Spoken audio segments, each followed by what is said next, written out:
The following is a presentation of the Belly Up Sports Media Network.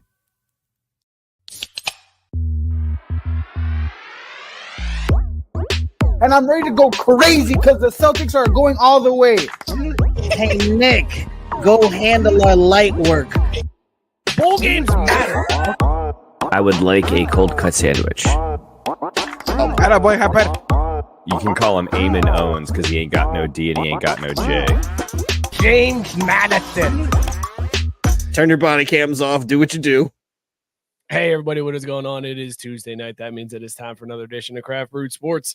I am Mike. With me, as always, is Scott. Scott, how you feeling tonight, man? Woo! Sprinting just to get here, but I am here feeling good. I did that. I'm on that 48-hour thing again, though, so let's see how quick-witted I am.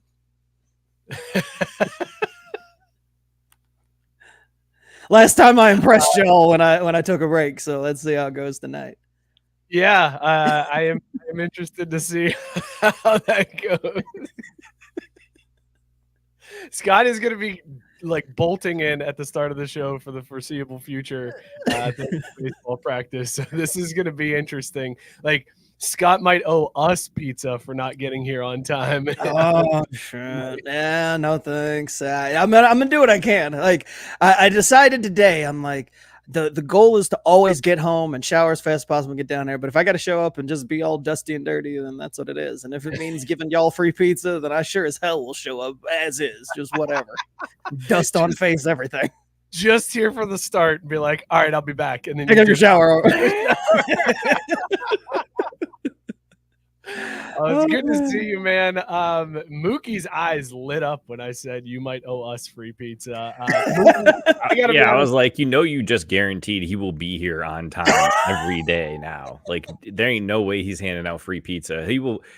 I hope he has good cell coverage or whatever, because he's gonna be calling us from the field, like on FaceTime, trying to get in here. Be like, hey, I was here. Right? Like, we've got precedence. Caesar's called in from his car. It was cool, man. Like, kept the streak alive. So, like, I'm going to cite the Caesar Civic case of 2023 in that one and be covered. But, yeah, that's why my eyes lit up. I was like, Mike, you're never going to see that pizza, bro. That's why I said it. That was the point of saying it. Oh, you know what? You know what that is? That's professional producing right there. That's what it is. That's knowing your talent and working with them. My eyes also might have people.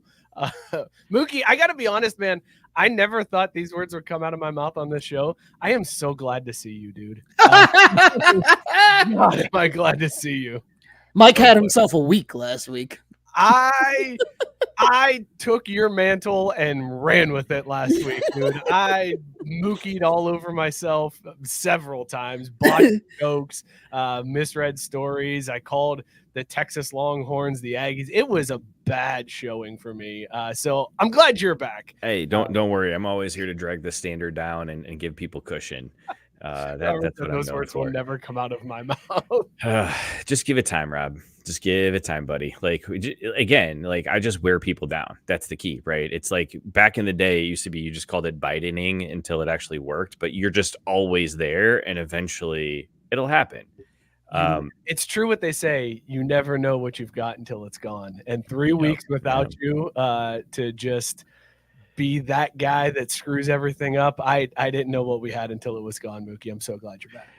Yeah. Mike didn't look good down low calling for the ball. He was just look, man. It takes a beating when you go down there, right? Trying to post up like that. It doesn't look glorious. It's not pretty. It's not the glamorous position, but someone's got to do it, right?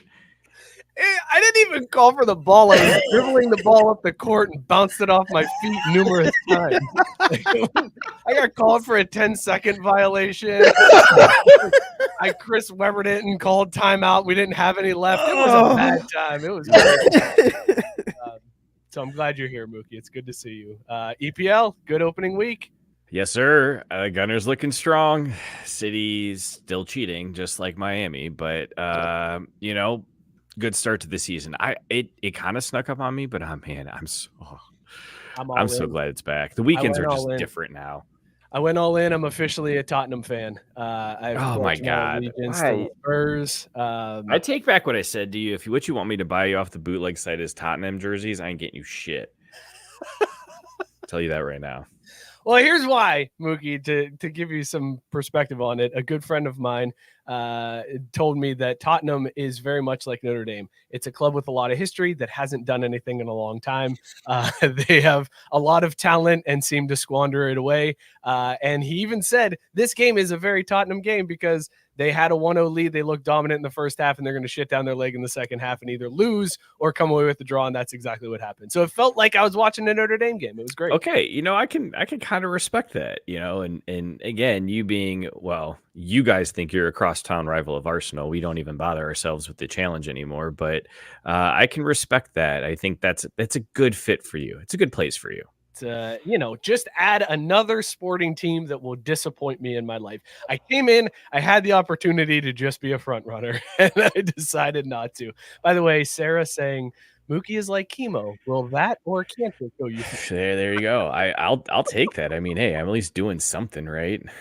Also, shout out Sarah. She bought herself a 2025. Yeah, let's go back to that. Forester. Because Sarah, how the hell did you buy a car this year? We've been trying and no one will take our money. They won't, I swear. No cars anywhere. Also, if she bought a car today and she's here right now, that means she started that process at about 3:00 this morning. That's usually about how long it takes to finalize finishing a car when you go in those dealerships. So congratulations for that marathon, Sarah. That I know how much of a pain in the ass that is. You could walk into a dealership and be like, I want this car. Here is all of the money for in it. cash. For it. I just want that. And they'll be like, great, we'll have that ready for you in 12 hours. Okay, thank you. I'll just sit here and wait, I guess. Or you could be my dumbass who picks out the car, says, we'll just take whatever. We don't care about the color, all this other shit, just these couple basic features. We spend a month on the waiting list. And then come to find out they found a recall defect where they shut production down for 3 months. How the fuck does that happen? And they're like, yeah, we'll resume building eventually. And then we'll put you back on the list. So yeah, Subaru, got it. That's where we should have gone. Fuck you, Toyota. Sarah also pointing out she started at 8:45. See, I knew it. It had to be something ridiculous. That's classic. They talked her in a new car out of her old. Oh, she even got that treatment. Sarah went all the way in, starting at 8:45 and then bringing your old car in to get fixed. And the next thing you knew, walked out. Wow. They with the you. car, you have a key and a car, not a it'll be here in 3 days too, because that is even more epic these days. There's never shit on the lot. That's just you.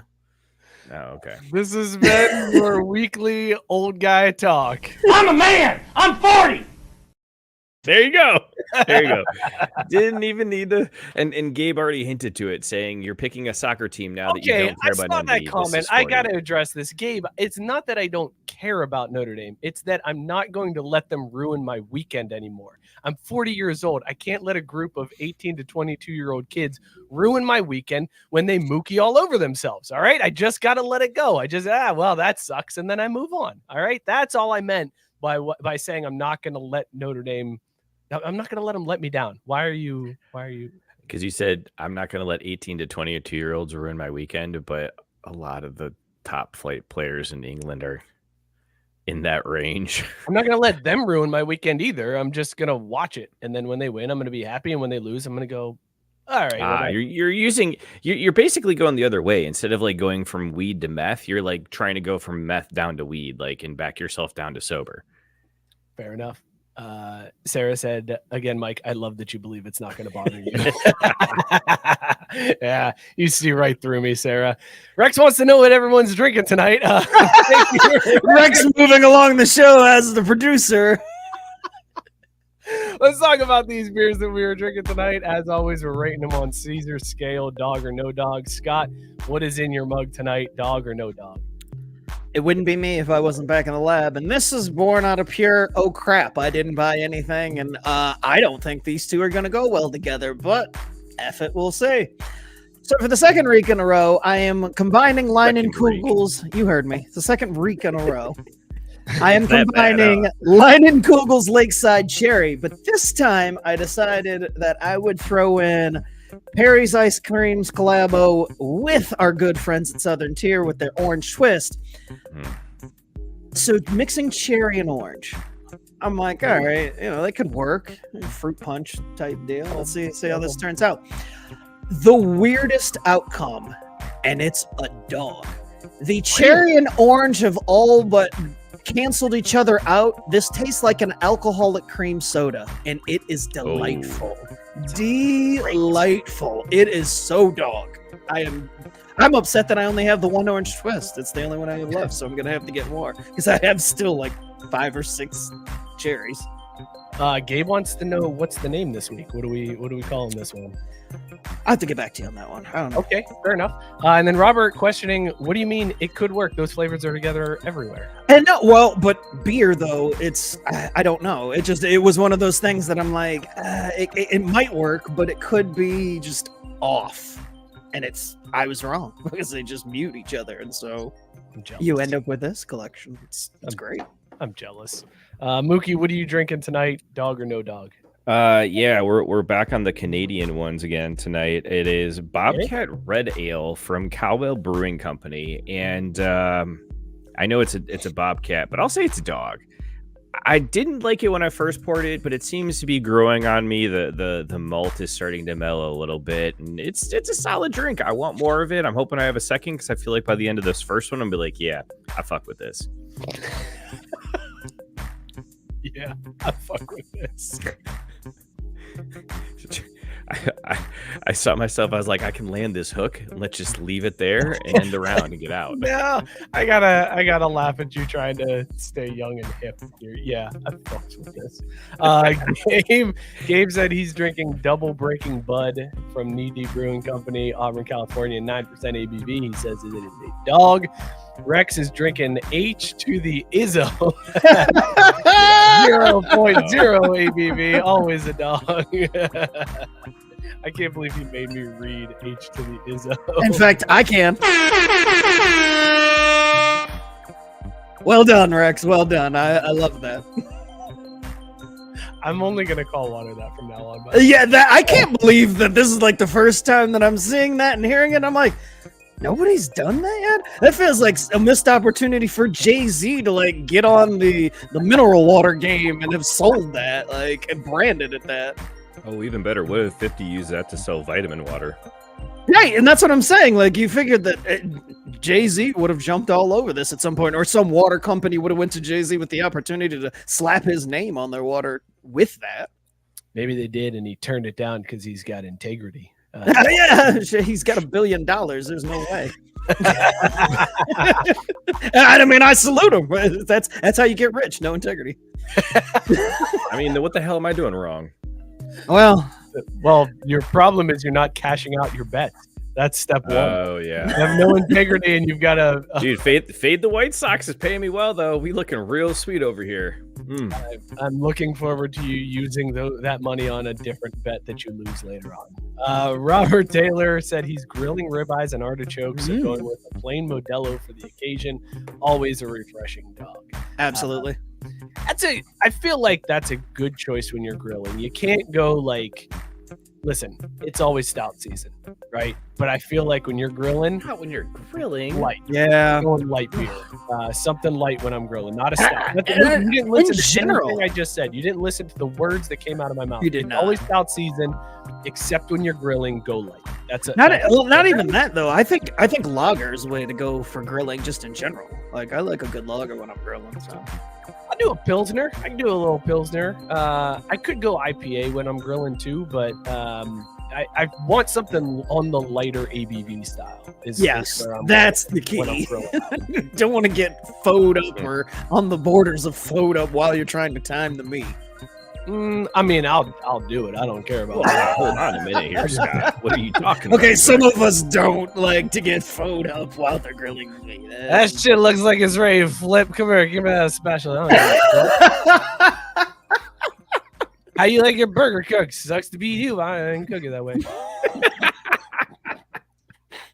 And for those of you listening, you missed like the head bob too. Mike had the whole body thing going on there with the posture, and I'd let that man cook my meat. I want to grill, motherfucker. You also got a little rednecky too. Well, I mean, that's to be expected. I'm on the last beer of my New Belgium variety pack, and I saved this one for the end of it. This is Voodoo Ranger Juice Force IPA. I've had it before. It's amazing. I love it. It's so juicy. It's delicious.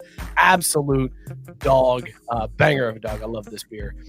Let us know in the comments what you guys are drinking. Rated on Caesar scale, dog or no dog. Fellas, it's that time of year. We get to start off the show, the A block, with some football talk.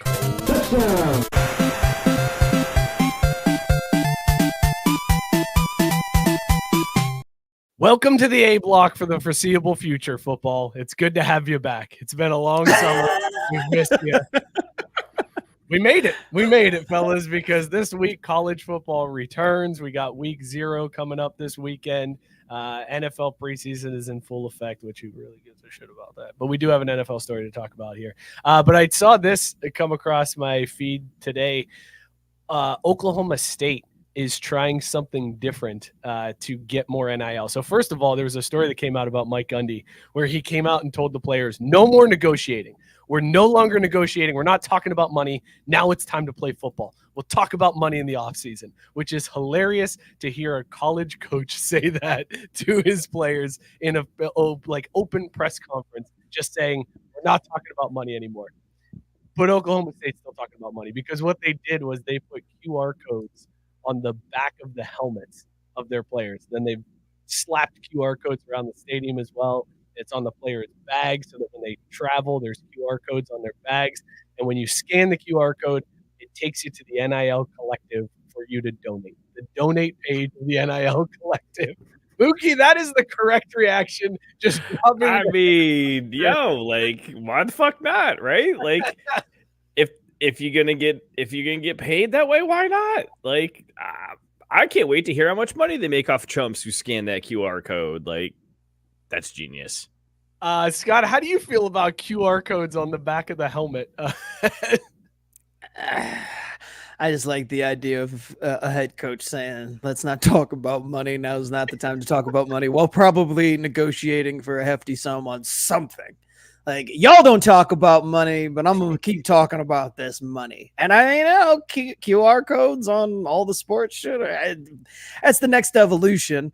I just wonder how much of that's going to go to the players. Like, as per usual, like, as QR codes feel like a scam where it's going to go into this pool that they don't really see. But hey, I'm here for it. It's the NIL Collective, like the donate page of the NIL Collective. So it's going to the players. Well, now hold on. Are you sure that it's going there, though? Who owns the website collecting the donation? Like, what are they taking off the top? How much of that money is actually making it to the NIL Collective, let alone from the collective to the students? Because, I mean, I'm sure the collective's got to pay for, like, paper and pencils and office administrative fees and whatnots. Hold up.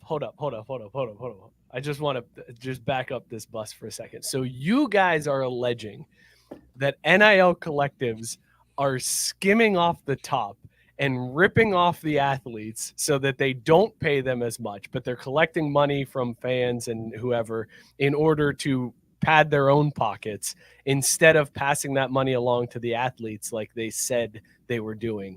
Is that your allegation, Scott? Is that what you're saying? It's not an allegation. I'm almost 100% sure that's what's happening. I mean, it's called capitalism, dude. What are you talking about? That's absolutely what's going on. It's literally obvious. What college sports has been doing since its inception. So, right. I think they're still doing it. It's 100%. Okay, but hold on. In that case, it was the schools that were taking the money out of the pockets of the kids and putting it in their pockets. Now you're saying the fans are taking money out of the fans' pockets and putting it in other fans' pockets and not putting it into the kids' pockets. Like you... Should we not put things in kids' pockets, though? That sounds bad.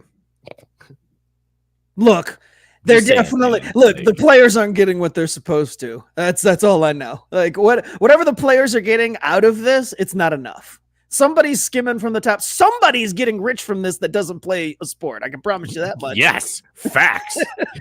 Facts. That is absolutely true. One of those rich boosters owns like the LLC that runs the website that has like administrative fees, and they're writing all this shit off. Oh so yeah, it's all going right back in his pocket. Right. And then he'll be like, I'm going to make a huge donation to the NIL Collective as well. It's like, motherfucker, you stole that money that you're just going to give back, but make yourself look good. Like this is how this stuff works. guaranteed. This is the first time we've talked NIL how many times on the show, and this is the first time you guys are bringing this skimming off the top from the collectives to the show floor here. Why have you been hiding this gold from us for this entire time? Like, no one wakes up and is like, hey, I'm going to go and talk to my friends today about how the sky is blue, right? Because we can all fucking see it's blue. So you don't feel like you need to talk about that. But apparently you've been living under a rock. So you didn't even know we had a sky, let alone that it was blue. That's why we've never brought this up before. It was obvious and everybody knew, I thought. But you make a good point, Mike. You absolutely do. Oh, fuck. Where is it? Damn it. Nope. Moment passed. Moki's back, y'all. There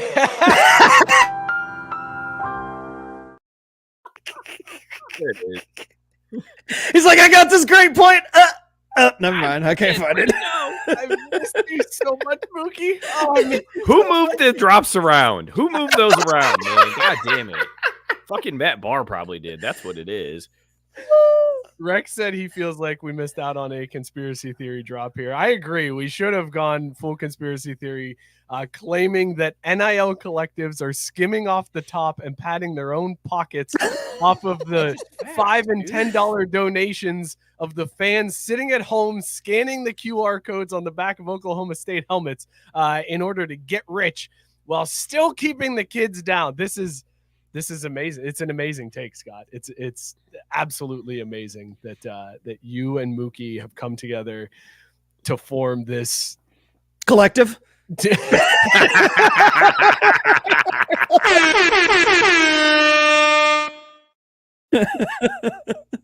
Ow.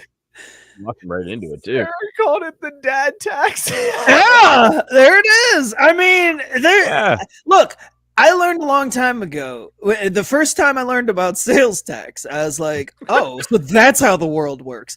You just have all sorts of entities and people set up. So it's like, no matter when money changes hands, at some point, somebody who has nothing to do with the exchange makes money off of it. That's just the way the world works. So there's no way that I'm not going to believe that the NIL money that is supposed to be going directly to the players, that somebody's not taking their cut of that. There's no way.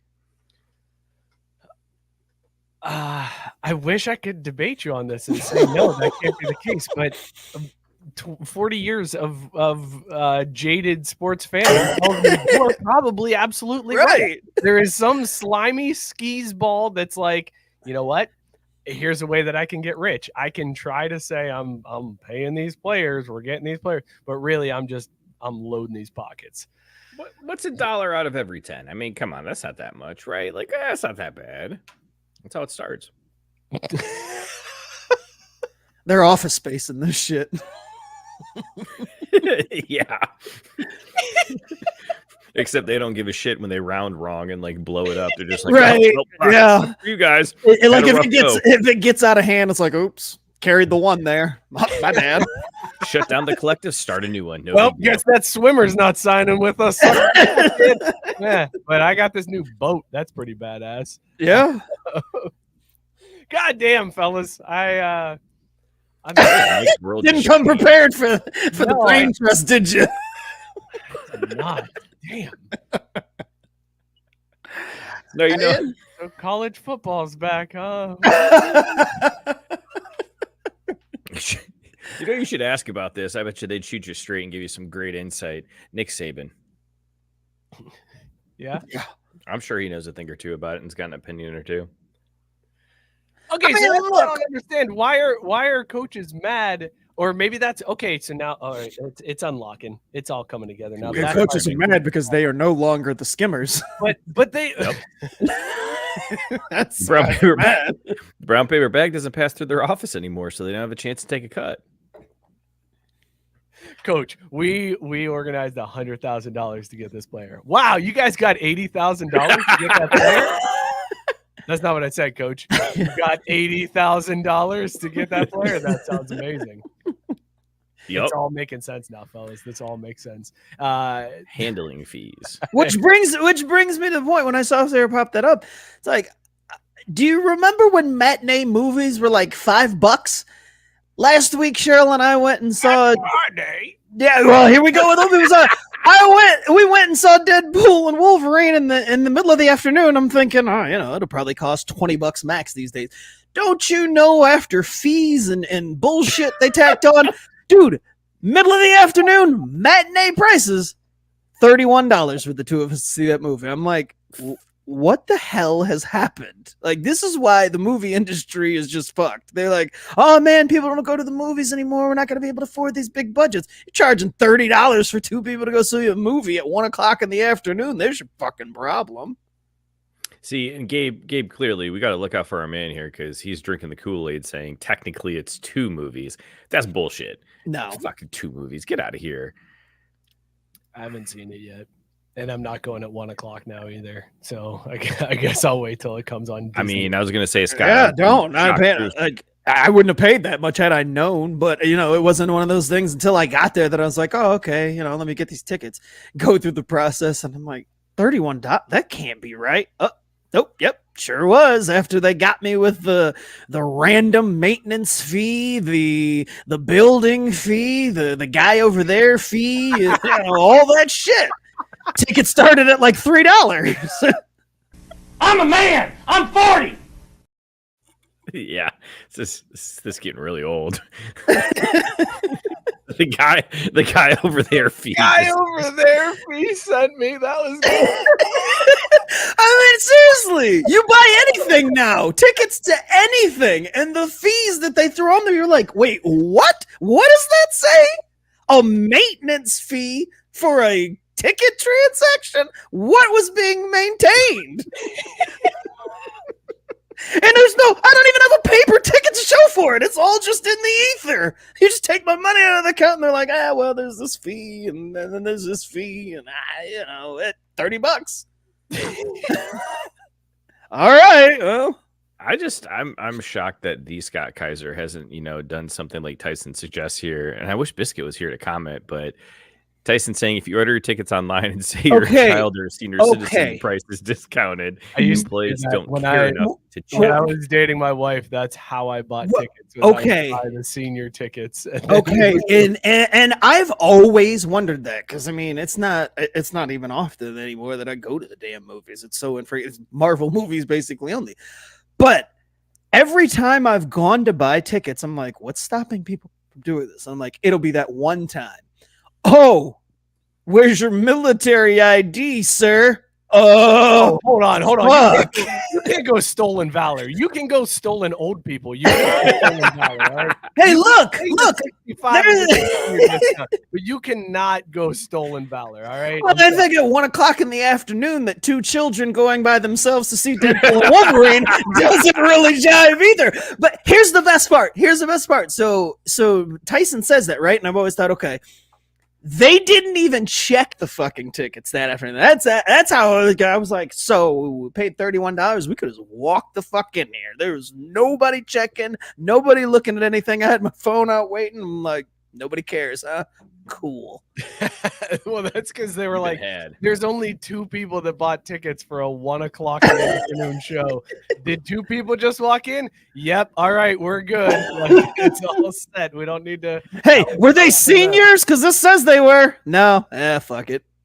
I was about to say, like, do the people working at the movie theater really give a fuck if you buy the senior ticket? Like, do they really care? I wouldn't.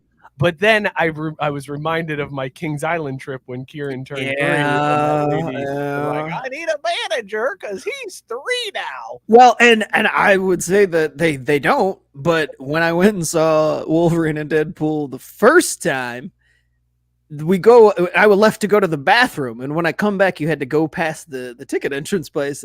And the chick was like, oh, can I see your ticket? I'm like, yo, I walked past you like 2 fucking minutes ago. Like, I'm the only black guy that's walked out of that theater to piss and walked right past. There's no damn way that you don't recognize me from it didn't take me 2 hours to pee, bitch. So, yeah, I mean, it only takes one hard ass to be like, sir, you're not 65 and up. We're going to have to. And I'd be all over the fucking news. Guy tries to steal, elderly tickets. Guys, I'm looking at the theater I always go to right now because they have bottomless popcorn, and that's the way to go. For matinees, they don't even offer senior tickets. It's just one singular matinee price of $9. There is no way to get senior tickets at this theater. That's ageism. That's what I would say. That's ageism.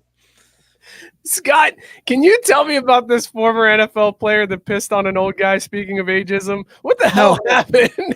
No, and I knew this is how this was going to go because I want to tell you the stages of how this story went. Story pops up on my phone, and I glanced at it, and it says former NFL player urinates on after. I just see urinates. I'm like, oh, okay, former players in the NFL have done way worse in their post-playing career. That's nothing. CTE and all that, right? And then I read it again, and I'm like, wait, does that say he urinated on somebody after a fight? What the hell kind of fight would prompt somebody to urinate on somebody? Like, that's wild. Like, definitely CTE. Then I officially looked at it and read, no, that says urinates on somebody in flight. Huh. Now I've got all the questions. A former player pissed on somebody mid-flight?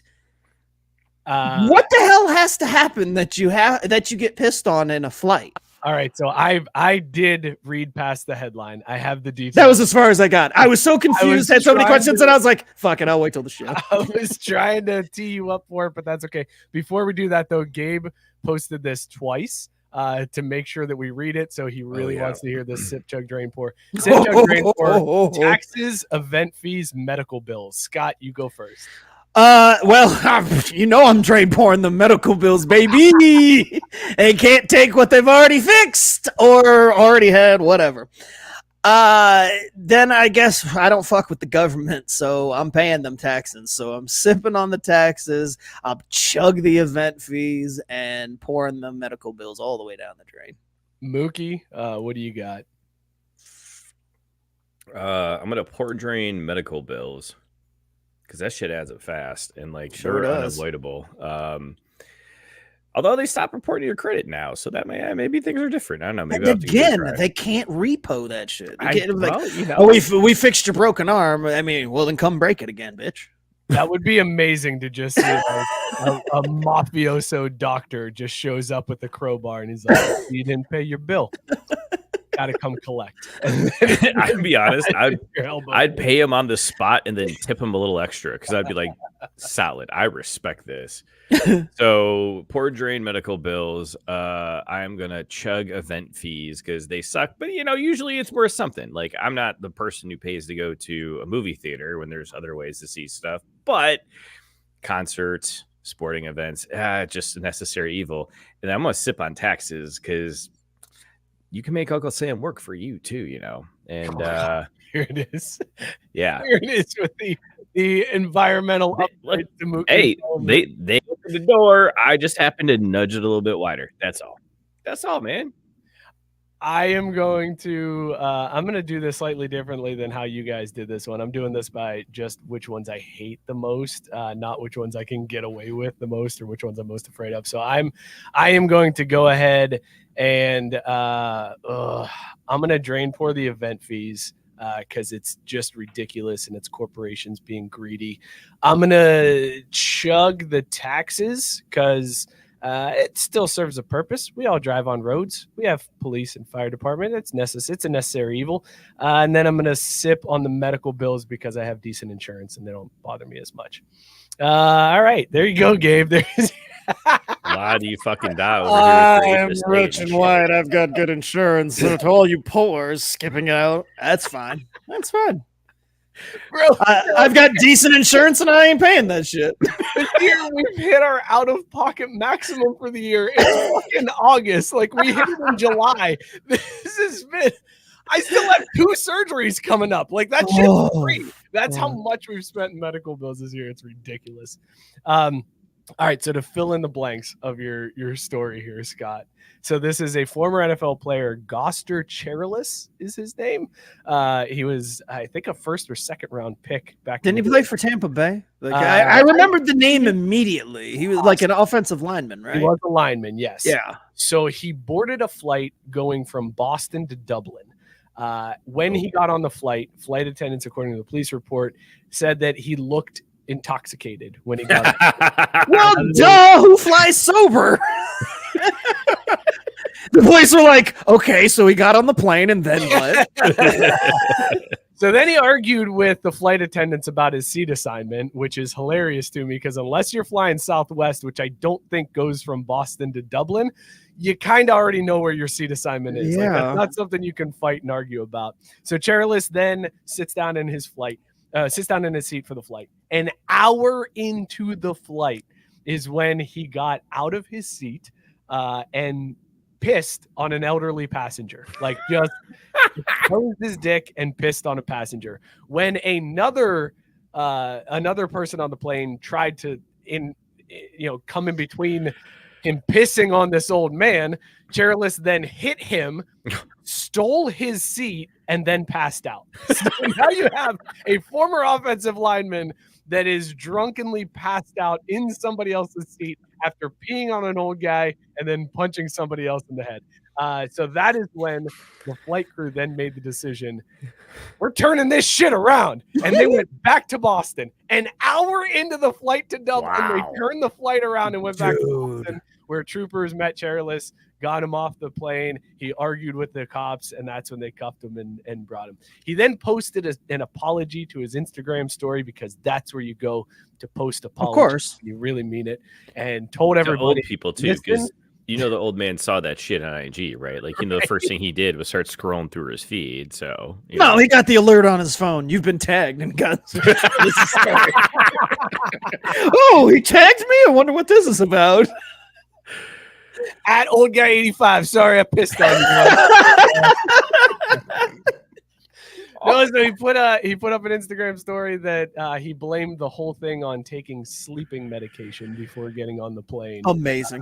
Sleeping medication with alcohol, or did he just pretend like none of that had any hand in it? He just said sleeping medication. So the old fall back on Ambien excuse. You know that one where it's like, hey, sometimes Ambien turns you racist. Sometimes it makes you piss on an old guy in a plane. Who knows what the fuck this is going to do to you?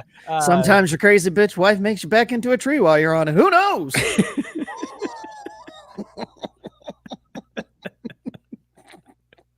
Dealer's choice when it comes to Ambien, baby. Ambien is the wild card version of medicine. Guys, I'm not gonna lie. Ambien sounds really fun. Let's be honest here. If you haven't tried it, you might as well, right?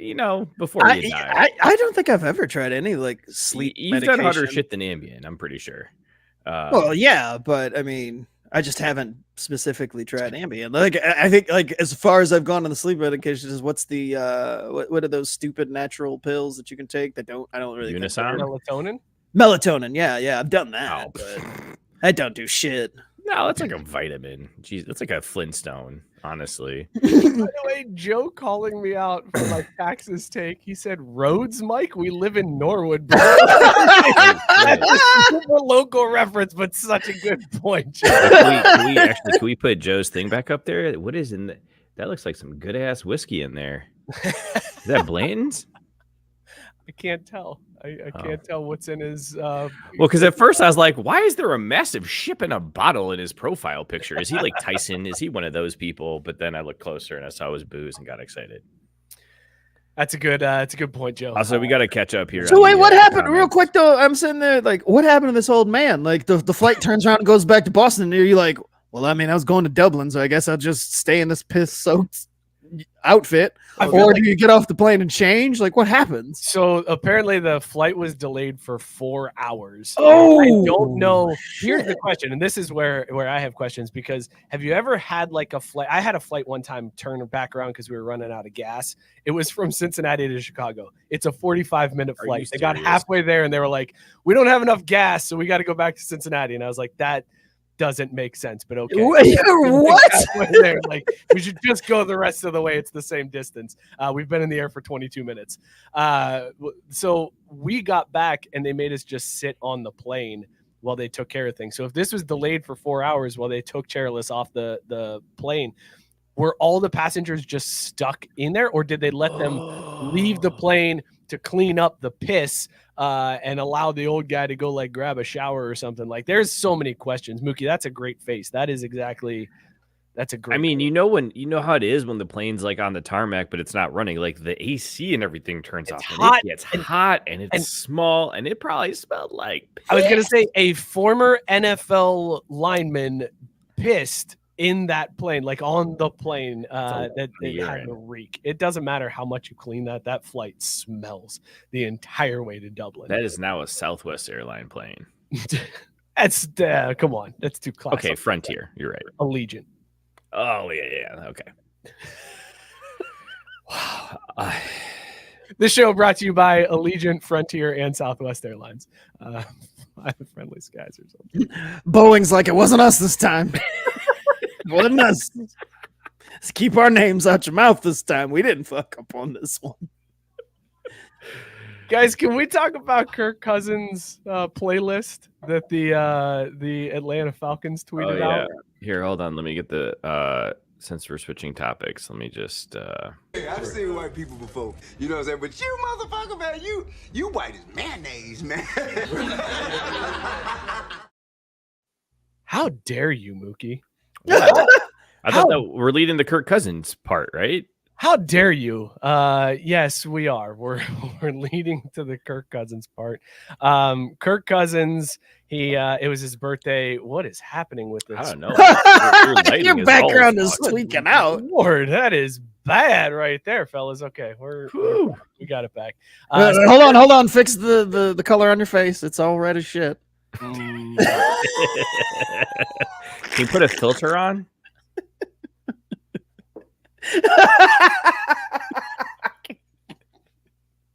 Background glitches out and Mike goes red. So it's Kirk Cousins' birthday, and the Falcons tweeted out, it's Kirk's birthday, so he's got the aux cord for practice. Oh, and no. then they tweeted out his playlist for what Kirk Cousins wanted to play during practice on his birthday. It's a list, fellas. Listen, this list, I know it's kind of small, so I'll read it out to you. The Middle by Jimmy Eat World, Move Along by the All-American Rejects, Holiday by Green Day, Stacy's Mom by Fountains of Wayne, All the Small Things, The Anthem by Good Charlotte, Mr. Brightside by The Killers, Stereo Hearts by Gym Class Heroes, Best of You by Foo Fighters, Lifestyles of the Rich and Famous by Good Charlotte, Sugar We're Going Down from Fall Out Boy, Dirty Little Secret from the All-American Rejects, This Love by Maroon 5, Somebody Told Me by The Killers, Dear Maria, Count Me In from All Time Low, Kryptonite by Three Doors Down, Ocean Avenue by Yellow Card. Are you fucking kidding me? What a banger of a playlist. This is the most early 2000s us back in high school playlist of all fucking time. But I just can't imagine in 2024. Yeah. As much as I like some of these songs and you know, it's like there's a time and a place for everything, and I'm not even saying that like but This Love, like we're banging out This Love Right. at fucking NFL practices. Like, come on, Kirk. Come on, man. Like, most of his teammates don't even know or weren't even alive, like, for these songs. They're like, what the fuck? Like, when was this shit made? Like, that's the thing. Like, man, Kirk, read the room, my guy. Read the fucking room. He couldn't. No H to the so well played. It would have been timely if he had, though. That's the thing. Like, it'd have been like, you guys like the hip hop? I think they threw on some Jay-Z for you. Like circa 2001. Thanks. Guys, this is exactly the list that I listened to when I cut the grass last week. This was it. It's the same songs. I kick off the Dear Maria Count Me In radio, and boom, YouTube Music serves this same list up to me. I love this list. It's a solid list.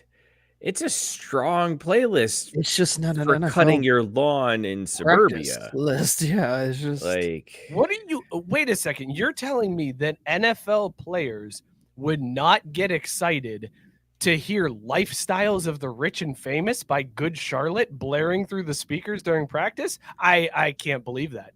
There's no way. It's also a collection of like the early 2000s Madden playlist too. Like I respect that shit because like at least half the list was like they were all bangers back on the early 2000 Madden games. It's just again you're trotting this out there and you gotta know your audience a little bit. Yeah, you're playing. Like I said, it'd be different if he was out there practicing with us. We'd be like, all right, it's not exactly the thing that I'm ready to go for, but like we can do this.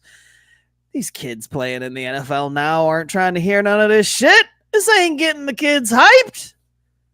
Like that offense needs to fucking get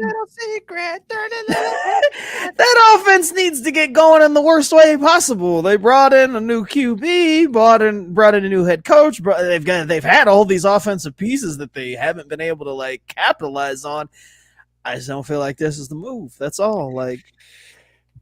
All the small things just ain't getting them going like that. Especially when you're in Atlanta. Like, oh, man. Said not even Outcast. I know. Right? Like, dude, you had options. So many other options. I just want to throw one in. So let's really dig into this list, okay? Because I went through it kind of quick. But we have two songs by Good Charlotte on this list. We've got Lifestyles of the Rich and Famous and the Anthem, which, by the way, I think Good Charlotte only has two songs that they've ever released. That's both of them. There are two songs on this list by Fall Out Boy and two songs by the All-American Rejects. Also, one song by Maroon 5 and one song by Gym Class Heroes featuring Adam Levine. So, fellas, which of those is Kirk Cousins' favorite band? Because if I had to put money on this, if I had to guess which one is Kirk Cousins' favorite band, I don't know. Maroon 5. You think Maroon 5? You think Absolutely. Kirk Cousins is like a big time Maroon 5 guy? Yeah, he like forced it. That's clear. That's Kirk's. That sounds like Kirk. Look, I like Maroon 5. I like some Adam Levine. I just the Killers too. Thank you, Gabe. There were two. I'm not. Yeah, but the Killers are too good for him. But it's like, I mean, you got Gym Class Heroes, and you don't even have like their biggest banger. Come on, man. It's just not the list. Like it's disrespectful, is what it is. I don't know that song as well. I can't do that one. You could try again. What's that movie? I can't play it. You can try again. No, I'm good. I think I'm goodness, man. What is the most embarrassing song on this list from Kirk Cousins? Maroon 5. This Love, like that is obviously not an athletic competition or practice song. Like it's just not. I mean, Yellow Card is pretty bad too. Yeah, I mean they have a fiddle in there. I mean, you have a fiddle on the football field. Come on, it's not a fiddle in Yellow Card Ocean Avenue. What are you talking about? There's a violin thing. No, there isn't. Not in Ocean Avenue. What are you? Yeah, I think you're mixing up your songs. Ocean Avenue. You don't know what you're talking about. Yeah, I don't think you know. Get hip on your early 2000s pop punk, okay? Because Ocean Avenue does not have a fiddle in it. Are you thinking? Hold on. Is Mookie thinking Wagon Wheel? Is that what you're thinking? No, definitely not. Wagons? Yes. Sean Mackin plays the violin on the 2003 album Ocean Avenue by the pop punk band Yellow Card. God Booyah. Eat a dick. Ooh, shit. And Tank currently pointing out. Yellow Card. Hold this L real quick. Hold it. Just hold it for me. Yup. That sucked. Mookie was right. It only took me one Google, Sarah. Only one Google. Gabe wants to know if Lou knows any of these songs. Lou's a big fan of all of these songs. I wish that it was "She Will Be Loved." Like that would be great. Like trying to get them all hyped by that. Like he's flipping balls back with Michael Penix. Like, hey, this gets you up. Like, you getting hyped from this? I am. You think you're gonna take my fucking job? Not while we're playing Maroon 5, bitch. What you know about songs about Jane, huh? What if it was just songs about Jane, the entire album? That's all he wanted to play was just songs about Jane by Maroon 5. It sucks because I like all of these songs. I just don't like them for an NFL practice playlist under any circumstances. What a jerk. Who's a jerk, Mookie? Kirk Cousins. He ruined these songs. He didn't ruin the songs. You can still like them. Just don't play them at practice. That's all. Okay. I think I can figure that out. Sugar, we're going down.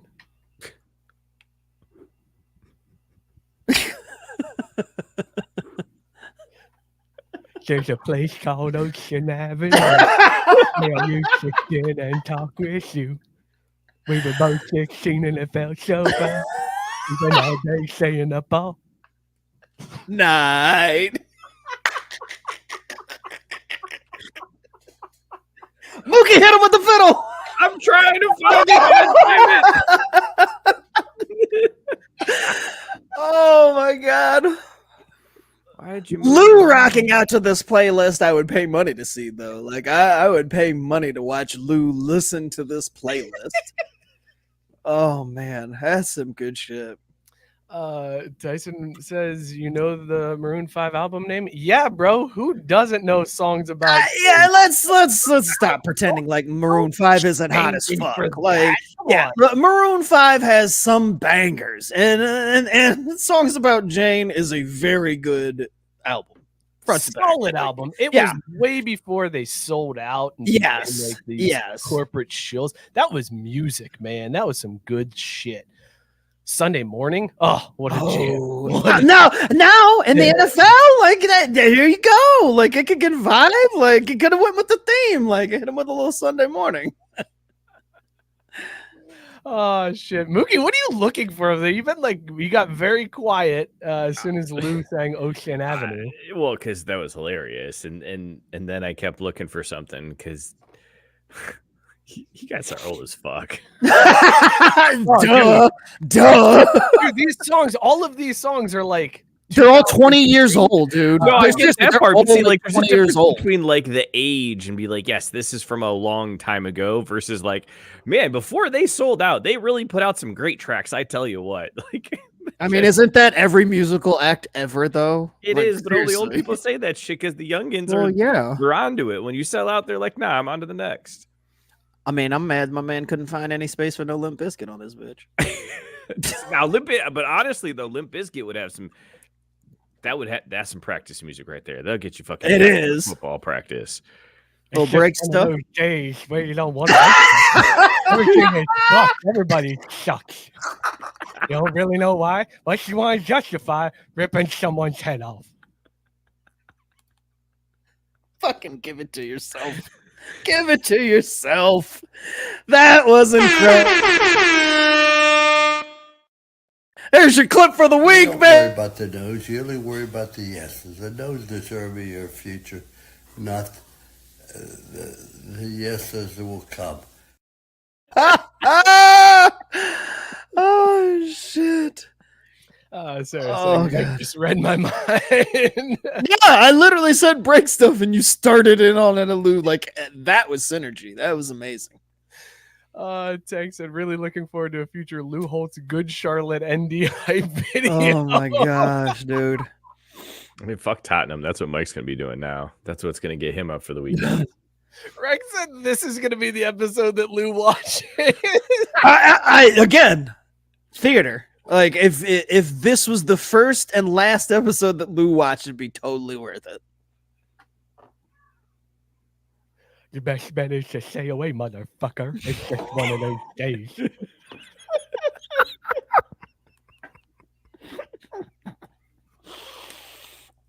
God bless you. Go Irish. Amazing. All right, let's shift gears from Kirk Cousins. I could spend the entire show talking about Kirk Cousins' playlist, but I want to talk about the quarterback for the flag football, USA flag football team, because apparently my man's got beef with the NFL players that want to play in the Olympics. So this dude, we got to get out of this fucking screen. Is killing me today, fellas. It's killing me. Where is Joe when I need him? Anyways, so this is the quarterback for the NFL flag football team. His name's Darrell Housh Doucette, who said, quote, "I think it's disrespectful that they just automatically assume that they're able to just join the Olympic team because of the person that they are. They didn't help grow this game to get to the Olympics. Give the guys who helped this game get to where it is get to where it's at their respect."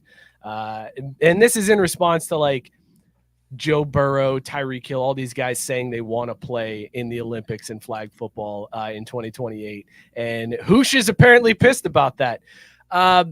Scott, do you want to tell him or should I? Because like this dude's 5'7", right? And he thinks the trick plays that they run in flag football are going to stymie these NFL. They're like, you guys see that like once every couple of weeks. We see that every single week. Like, bro, I'm pretty sure they can figure out a reverse, like in a double reverse. Like it's going to be okay. So what the fuck is my man talking about, Scott? What is happening here? For all of us 5'7" kings out here, let me say, my man, sit down on this one. Like this ain't the move. Whatever you're thinking. Like, look, I appreciate that you're trying to keep the shine, the little shine that you got, but step aside. Like if the NFL, if they decide that they're going to do this with NFL players, and if the NFL players want to do it, which I'm not sure why they would, they want to play in the Pro Bowl. It's going to happen. Like we've seen it. Any chance that we get to, it's like, hey, did y'all bring the gold home in a convincing fashion? No, fuck it. Then we'll bring in the pros. So it's just the way of the world. And I love it, man. Like I said, 5'7" stand up. You already are? Yeah. Well, I am too. They can't see us, and they never will. So let's just take a seat on this one, my guy.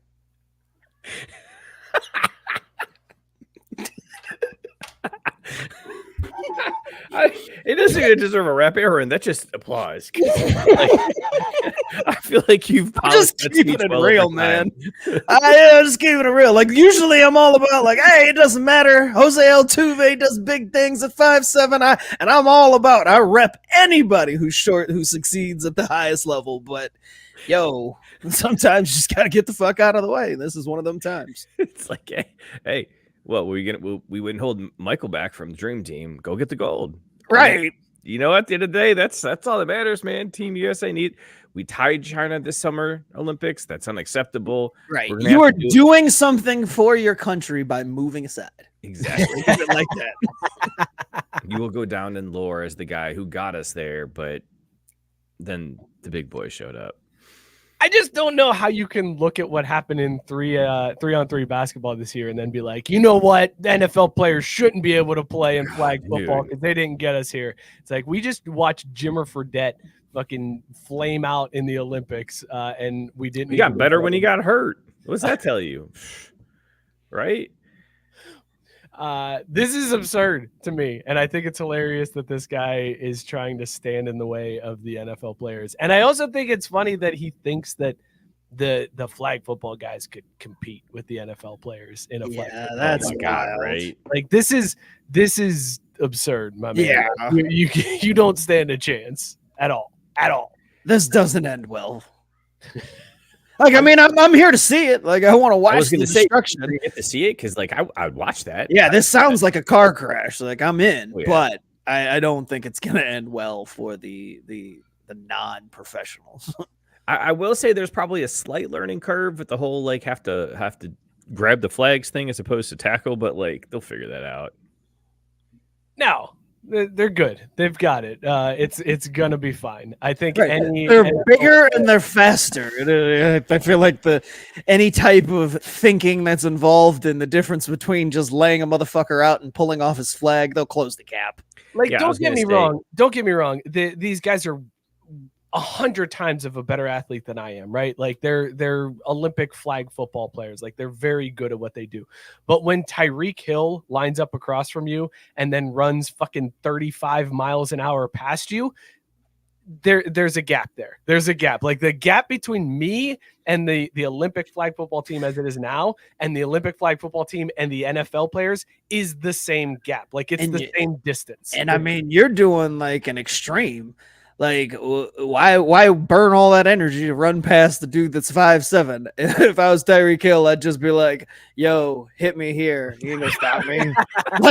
like, boom. Nah, that's it. Like, I'm not burning energy to get past this dude. He's not gonna get there. And then it's slap the hand away and run to the house. Like, that's a flag. You can't slap the hand away in flag football. That's a penalty. 5-yard penalty, Scott. See, Tyson, that's why there'd be a that's how they get you. Yeah. We backed them up. They were 1st and 25, and then we lost. We had them right where we wanted them, then we lost them. They got called for 3 straight flag guardings, and then Tyreek Hill ran a post route, and nobody knew what happened. Tyreek's only 5'10", but he's still also 3 inches taller than this dude. Yeah, it'd be fine. Good addition, Mookie. Appreciate you for that. Hey, I Googled. That's 2. Two Googles, 2 good Let's facts. shift gears. Guys, we got a real life tennis story for this week. I'm so excited. Yeah, that's right. I saw this. We got tennis to talk about. I was hoping there would be a story that came out of the Cincinnati tennis tournament that was happening this week, but this one comes from the Challenger Tour, which is kind of like the Korn Ferry Tour for golf. It's like the minor leagues of tennis. So they had a tournament in the Dominican Republic, and there was a guy playing in the tournament, Bernard Tomic, who got into it with his quarterfinal opponent. Like they had this beef during the match to the point where Tomic didn't want to shake hands afterwards. There were words exchanged. He was pissed off when he lost the match. His opponent makes it to the finals. So Tomic decides to show up to the finals wearing a hat and sunglasses a la Bobby Valentine, like just sneaking into the arena wearing sunglasses, sat front row, and then heckled his opponent throughout his finals match until security came and threw him out of the event. Scott, on the petty scale, I want to know where this ranks. Like, if you get eliminated in the quarterfinals and then you come back in the finals in a hat and sunglasses to try to sneak in to talk shit to your opponent, where does this rank on the petty scale? Hall of Fame level. I love it. Like the idea that you dressed up to do it too, like extra. Like you could have just come back in and just been that guy, and they're like, "Oh, look at him, he's poor sport or whatever." But going the extra length to disguise yourself, I like that. I like the cut of the jib right there. That's excellent. Did it work? That's what I need to know. Did Well, we're talking about it, so my guess is no. yeah. Like, No, was schooled. No, I mean he clearly got caught. I meant, did the dude lose the final? I did not read that far. And I was like, I got the gist. We're good. We got it. Make a Bobby Valentine joke, move on. We got this story. Okay, next. Mookie, do you know the reference I'm making there? Do you understand that reference of Bobby Valentine? Yeah, where Bobby Valentine got ejected and then came back in the dugout with a little fake mustache on?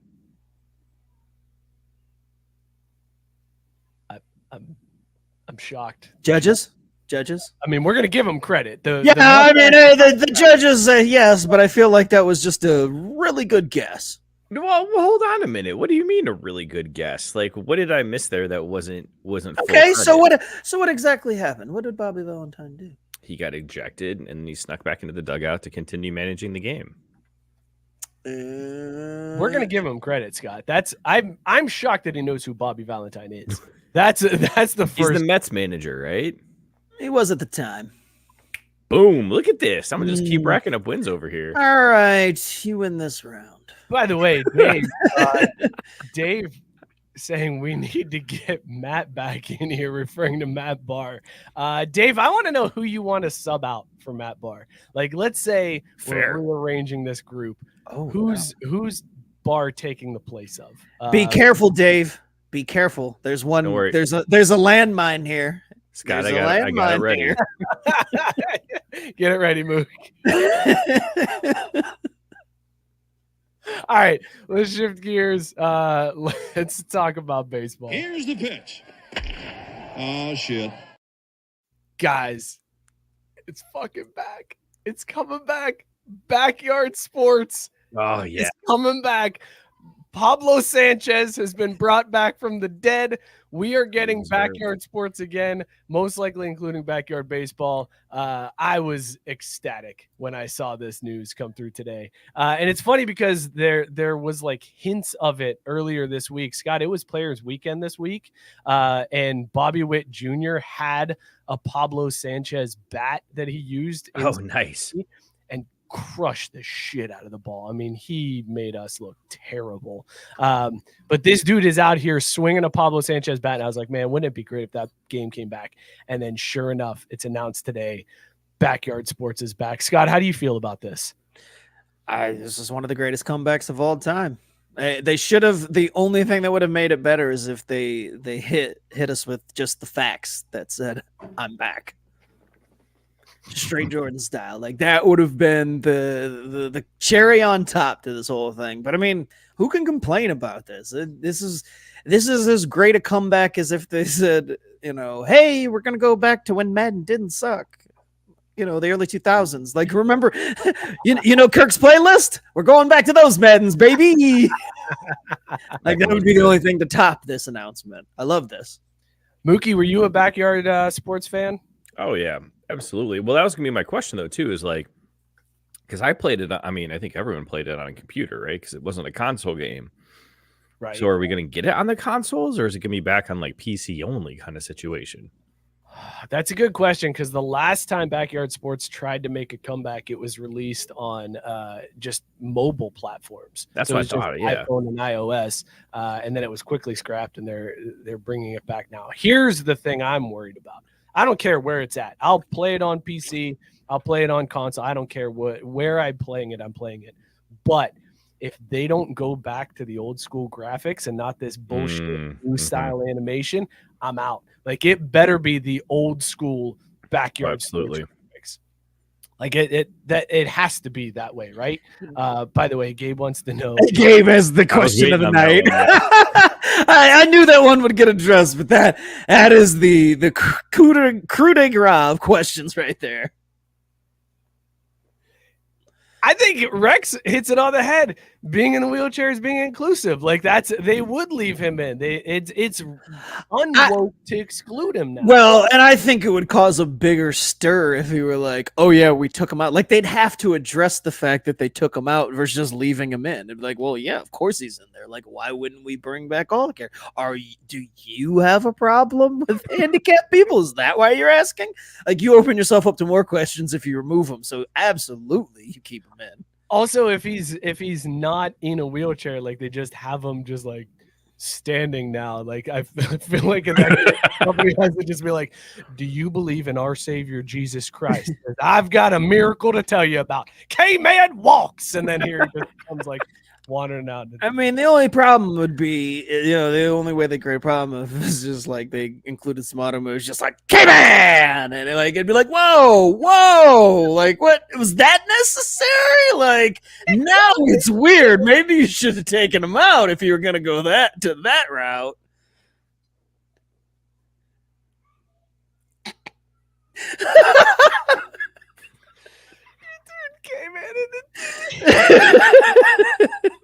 Like that would cause some backlash, right? Like otherwise, just leave it alone.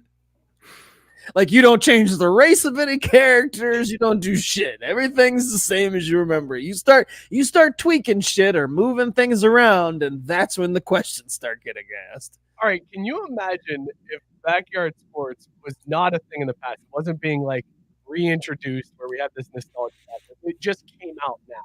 Like they just released it now of like backyard sports. Here's kids playing sports in the backyard. It's sandlot baseball. It's street football. Like this is backyard sports. Do you realize the backlash they would have gotten with this character list that they have? Yes. Like people would have released the characters and they would have been like, this woke ass fucking company. Look at all this. There's a lot of dark people in this list. This company's clearly woke and I ain't buying this shit. All right. And I will say Merry Christmas. Don't tell me I can't.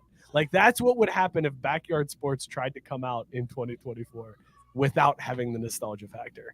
Mookie, who was your go-to character? You can't say Pablo Sanchez. Who's your go-to character in backyard sports? Can I say K-Man? I mean, he zoomed around. He had a wheelchair. Like, he was on wheels. He was obviously going to be faster. Hold up. Time out. Name another backyard sports character besides Pablo Sanchez and K-Man, because I feel like you're hiding behind this is the only other name that's been said, so that's the only one I know. So that's who I'm going to go with. Well, I mean, because you take away Pablo Sanchez, he was the one with all the 5-star, the 5 bars. He had the best ratings. Why again? After we had the college football conversation, why does it surprise you that I went to the All-Star every time? Scott, who is your choice for character besides Pablo Sanchez? Dante Robinson. I mean, come on. That's a good pick. Yeah. I mean, who do you identify with? I don't know. They gave us one option. Dante. Ricky. You got Ricky Johnson too? Come on, man. Come on. Right. Notice specifically on the baseball side of things. It's fine. But I mean, I'm going Dante Robinson on this one because he had the cool fro too. Like that was the other thing. It was like, oh, he's like extra black. He blackety black. Like imagine if he had a high top fade, it'd have been over. Gabe said you can't identify with him because he's tall. Oh damn, Gabe, that's a low blow, dog. I mean, you usually pick someone like who you want to be like, right? Like, you don't make yourself I don't make myself a 42 overall in these games, and that's probably what I would really be ranked as. Like, I'm a 99. Yeah, fun. By the way, I'm going Ahmed Khan in that zigzag. Ooh, nice. That's a solid choice. But again, backyard sports doesn't have the history. It's just being released 2024. There's a character named Ahmed Khan. How does that go over in today's world? Not well. That doesn't end well at all. Rex wants to know, what fictional sports character would you add to the backyards game to compete in all of the sports? This is tough. See, I saw this and I've been thinking a lot about this one. This is a great question. So your choices are Adam Banks, Benny the Jet Rodriguez, or Icebox from Little Giants. Keep in mind they have to compete in all of the backyard sports, not just the sport that they're good at. And screw it. We'll put in another there as well so that you can pick a different player or a different character if there's somebody. Scott, I'll go to you first. Oh, I got it. Oh, no, Mookie. All right. Mookie's calling for the ball. I know the exact everybody. answer. Mookie's got it. Here we go. Yep. It's obvious. The character you choose is Air Bud. Oh, that's solid. That's a solid take. Air Bud already played all the sports great. Yeah, exactly. And was the star that took him over the top at every single one of them. Fuck. Did we just lose to Mookie, Scott? Yeah, hard. We lost, and he hit a walk-off home run and is only at bat. Like that's like, damn, we didn't get a shot. All right, now let's redo this because Air Bud is clearly the answer. Clearly the right answer. You can't pick Air Bud. What fictional sports character are you adding? I hate to give him credit, but I think the baseball player has the advantage in this one. Benny the Jet Rodriguez, ever so slightly over Icebox. Just because I've never seen Adam Banks run, I feel like that kid's probably only coordinated on ice, though. That's fair. That's a fair one. Scott, who would you pick? Which fictional sports character would you add to the game? I mean, from this list, it's definitely Benny the Jet, but I'm actually going with Henry Rowan Gardner. Throwing 100-mile-an-hour heat. I don't give a shit if he can play the other sports. I'm dominating in baseball, so it doesn't matter. But what what happens when his arm goes back to normal? And It now he's doesn't. back to- It doesn't. He doesn't fall again. It stays the way it needs to stay. That's fair. That's fair. All right. Out of this list, you guys are right. Benny the Jet Rodriguez is the correct answer out of this list. Benny was he was a stud, man. I bet Adam Banks can't do shit off the ice. He's probably just a regular fucking kid with like no athletic skills at all. And think about when they would show him in the scenes when they were off the ice. Like he looked like a straight up dork. Like he was only cool because he was really good at sticking. Well, because they had really sweet uniforms and he wore 99 like Gretzky. That was it. I also don't trust. He's got an injury history there. When he went, there's an injury history that I had the wrist thing about. Yeah, the wrist thing exactly. That was bad. That plagued him for a while. He doesn't. That health is not going to be as great. Icebox is a great choice. Strictly football, though, I feel like Icebox isn't going to deliver. I feel like she's got athleticism, though. I feel like she could transfer that into like a basketball. I don't think I'd see her doing really well with like golf, though. Baseball, softball, iffy, but I think she's got the athleticism you need for the majority of other sports. I just don't know what that hand-eye was like because she could catch, but she wasn't really throwing the ball at all. Guys, I'm going with Johnny Lawrence. That's that's a solid one. I'm caught up on Cobra Kai now, so I'm all in on Johnny Lawrence and his exploits. Scott, are you watching this season of Cobra Kai? I didn't finish season 5, so I was like halfway through. So I need to go back and finish that before. Like you sent that text out the other day about what was going on at frat parties. I'm like, God, I really need to catch back up on this shit. I'm trying to finish Ted Lasso. Like I'm on the back half. I'm on the back half of season 3 of Ted Lasso. I just started episode 7 today. And keep in mind that I started it months ago, and even that was like a year late. So yeah, I got some work to do.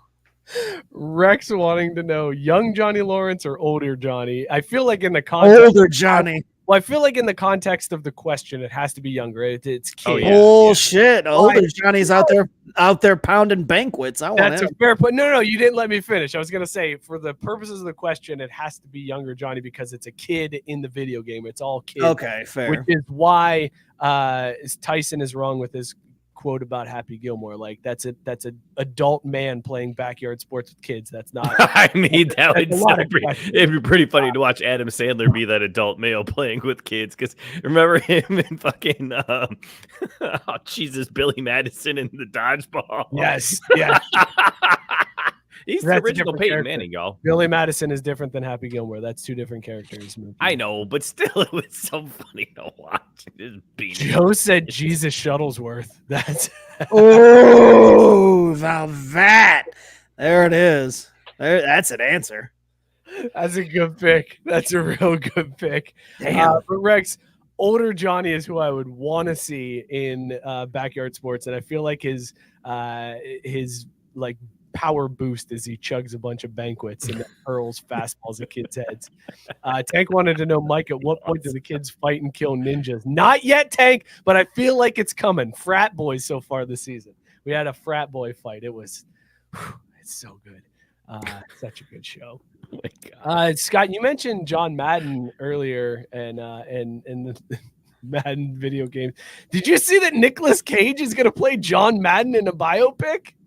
I did, and I have told anybody who would listen, nothing matters. Because at first, when I saw the headline again, I was like, oh, he's just gonna play John Madden, and it's I assumed a life biopic, talking about his younger coaching days with the Raiders and all that shit through broadcasting.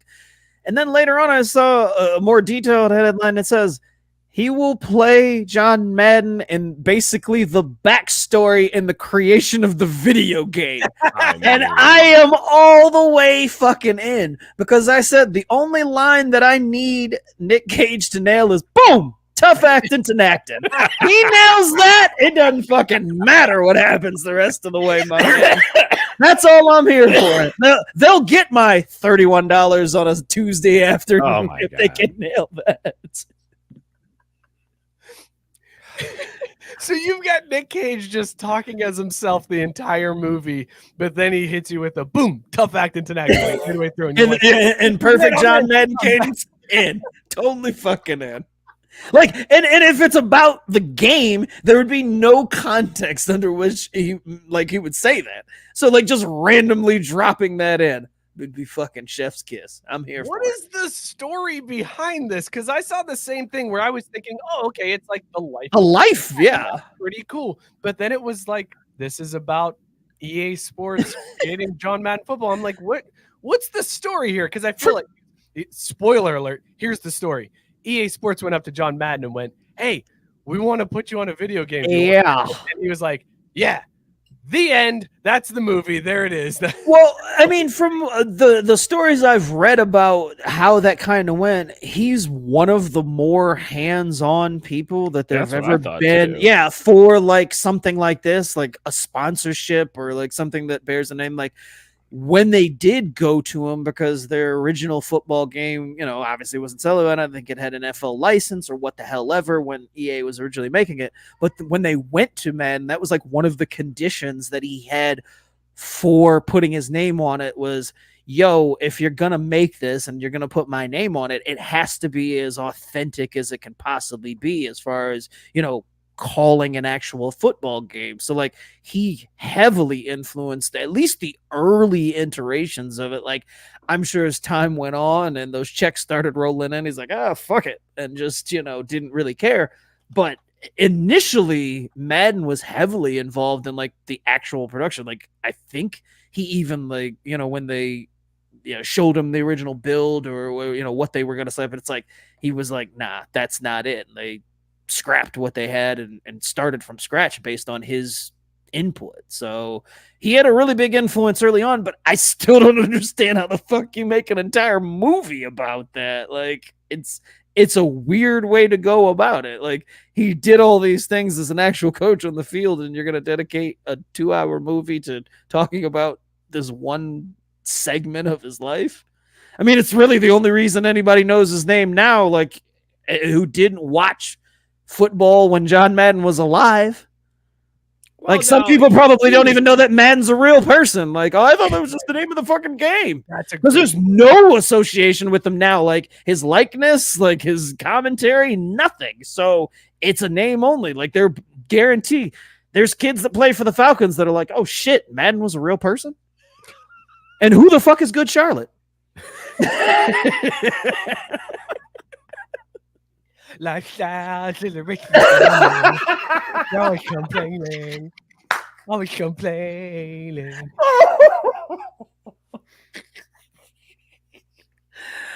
Oh shit.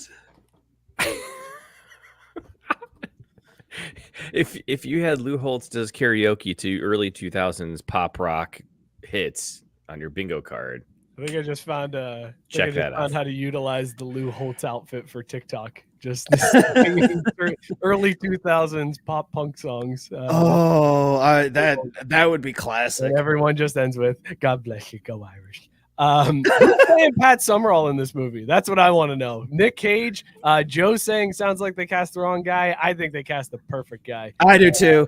Nic Cage is one of those actors that you look at and think, I can't play this role if that doesn't fit or whatever, and then somehow he always pulls it off. Like he's a very good actor, even though a lot of his movies are associated with like B-list shit or like goofy shit. Like, but anytime that they're like, oh yeah, Nic Cage is gonna play such and such, he fucking nails it. So I'm totally here to see how it goes. Like at that point in Madden's career too, he was fat as shit. So I'm wondering how much weight Luke has to put on, or does he wear a fat suit? I was about to ask Scott this, but Dan kind of Clearly, I know where he lies. He's saying he'll see this in theaters. He needs to hear a boom while watching it in IMAX. And I was going to ask, are you going to shell out $31 to see this when it comes out? Oh, fuck no. This is definitely going to be a watch it at home on the high seas thing, for sure. On the high seas. Yar. Yar, we be watching the Madden movie tonight. Pop your heartiest popcorn.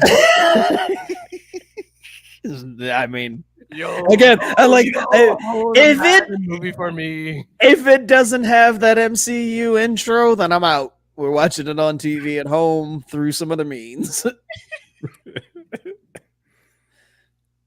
Scott, you talked briefly last night on Backwards K Baseball about the rule change that MLB is proposing for pitchers, where they're basically saying that a starting pitcher may have to go 6 innings with a few exceptions, giving up 4 runs, throwing 100 pitches or injury or something like that.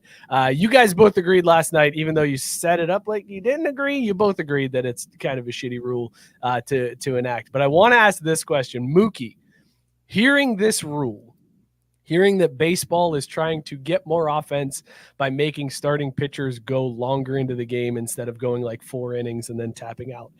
As somebody who doesn't watch baseball, does this get you excited for baseball? Are you tuning into the Reds for 162 games when the rule goes into effect that says starting pitchers must go 6 innings or else something happened? That's what's going to happen. So is this punishment of some sort? I kept waiting. I don't even think they drop. said what the penalty was. Does that mean you don't get the win or a quality start for your contract bonus? Like, I think it's more like if the pitcher tries to come out, if they try to take the pitcher out before 6 innings, the umpire gets to be like, nah, get your ass back on the mound. There's 3 more innings, motherfucker. And then he's just throwing. I kind of like it because, fuck those prima donna pitchers. Get out there and pitch me 6 innings. Come on. Get your big boy pants on. Okay, that's not the question, though. The question is, are you tuning in to, I guess it'd be Tigers games because you don't really like the Reds. Are you tuning in to Tigers games because they are making the starting pitcher go 6 innings? No. The only reason I watched the Tigers at all this year is because they played at Williamsport. Which is absolutely my argument about the whole thing is like they're trying to I don't even know, is this to create more offense? Because for me the idea is that like you watch baseball and speed up the game thing. No, because it's just the idea that starting pitchers would start and finish the game once upon a time, or at least in most of our lifetime would go 7-8 innings on a very consistent basis. And that's what the idea of a starting pitcher is. So it's to get back to that more like nostalgic way of how baseball is played. But that doesn't increase offense. Like it will if you force these rules where you're like, oh, well, they've got to throw 100 pitches, whatever.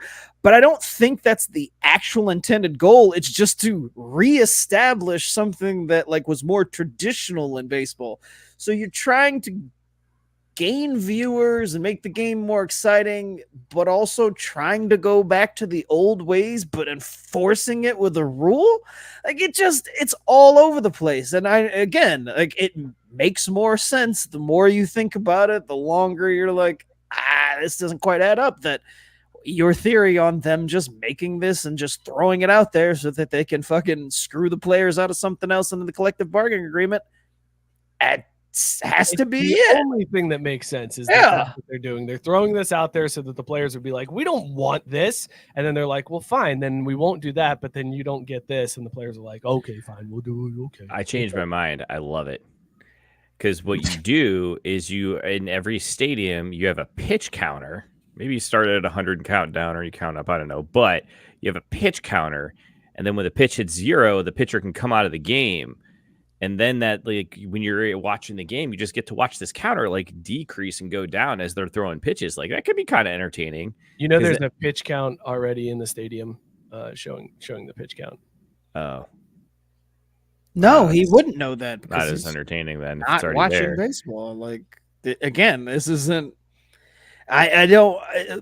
Scotty mentions it in the comments. Like, what does this solve? Like, this doesn't. And that's the overall thing. Like, usually they're like, okay, we want to create more offense, or we want to, speed up the game. But this doesn't do that.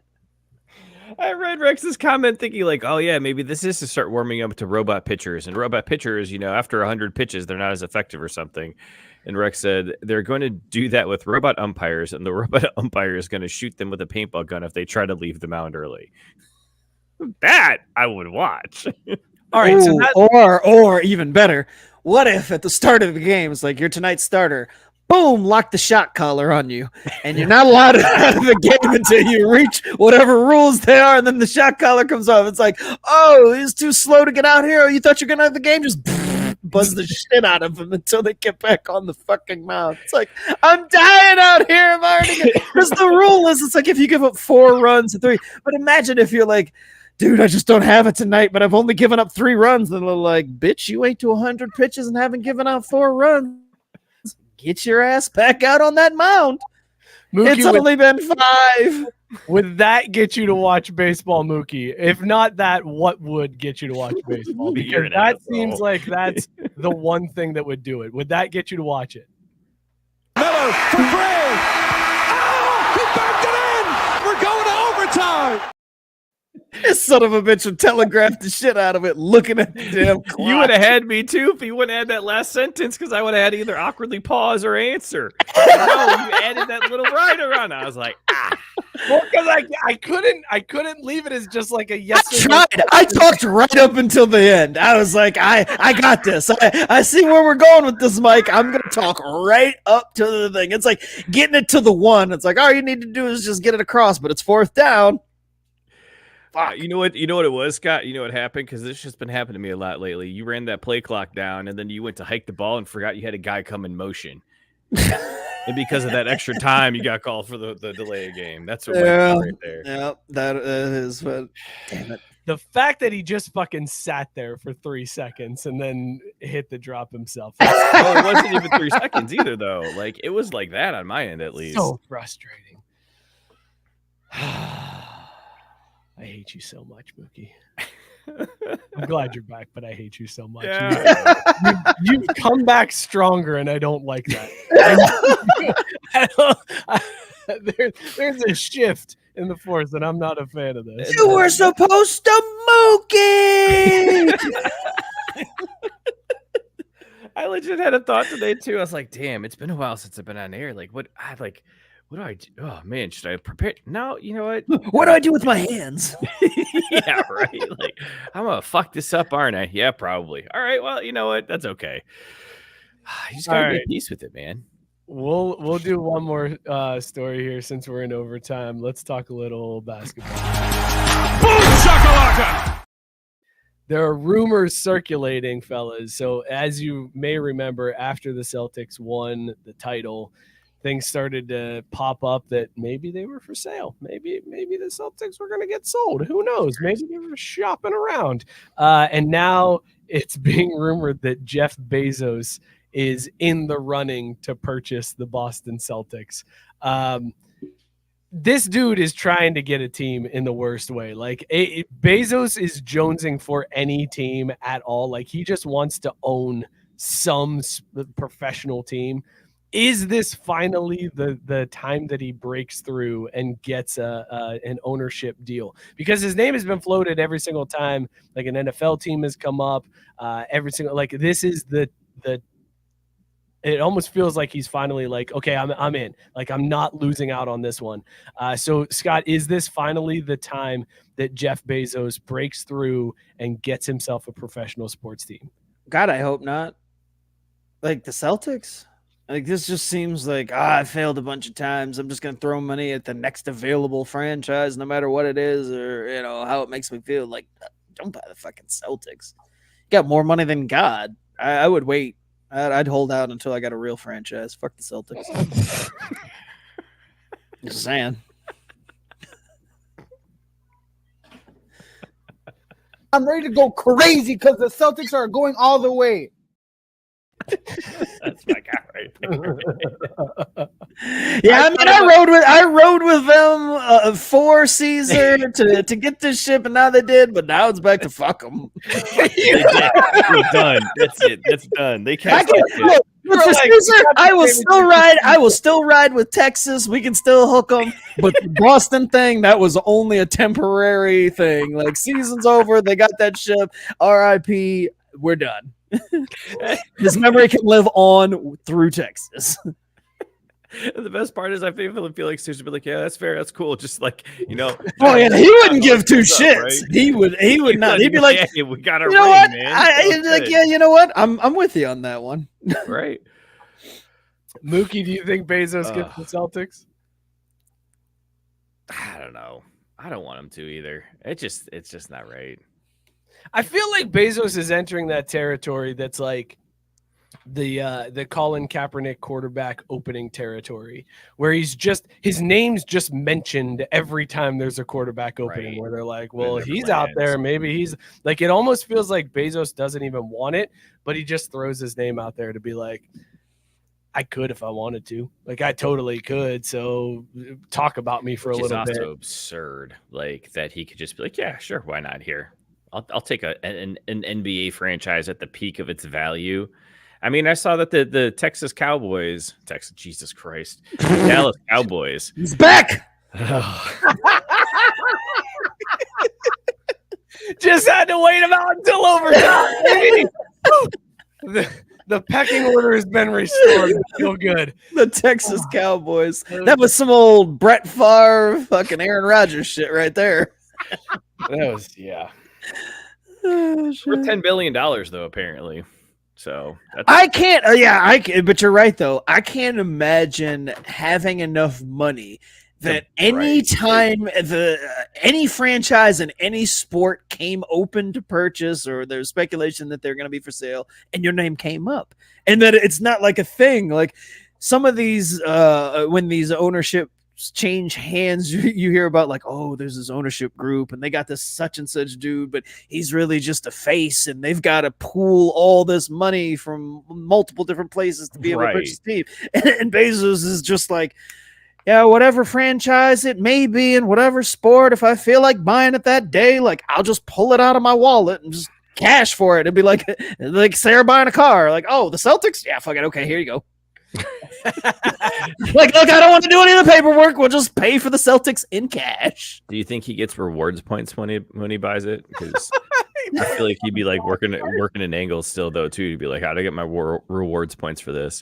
I would do that. Well, I would too though. Like, I mean, because that's how the rich stay rich. That's right. That's how you work that system. You always get them not only do you buy the team in cash, then you write it off and you get your reward points. Like, you're triple dipping, and then you somehow find a way to get in the NIL pockets too. You're like, hold on, NIL motherfuckers are skimming money.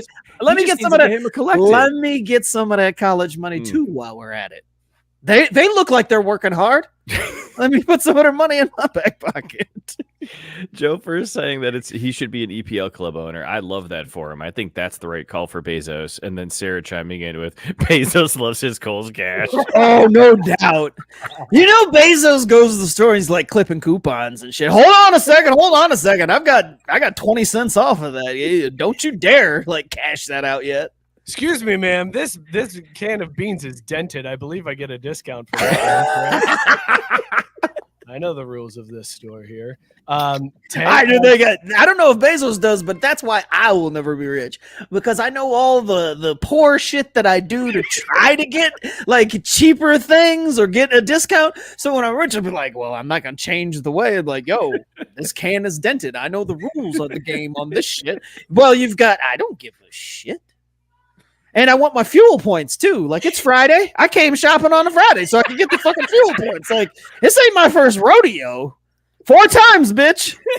Also, I went to the gift card section first and I bought that to get fuel points. And now I'm gonna pay with that gift card. Dude, that's absolutely. That's the pro move. We did that. We did that a couple weeks ago on the kids' school supplies at Target. It was like, buy $50 worth of cleaning supplies and you get the 50. And I'm like, well, looks like we're buying $100 worth of cleaning supplies. We get $30 off.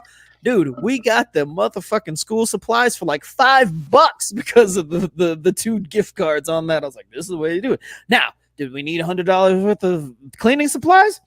That day, no. But we will use that $100 worth of cleaning supplies over the next few months.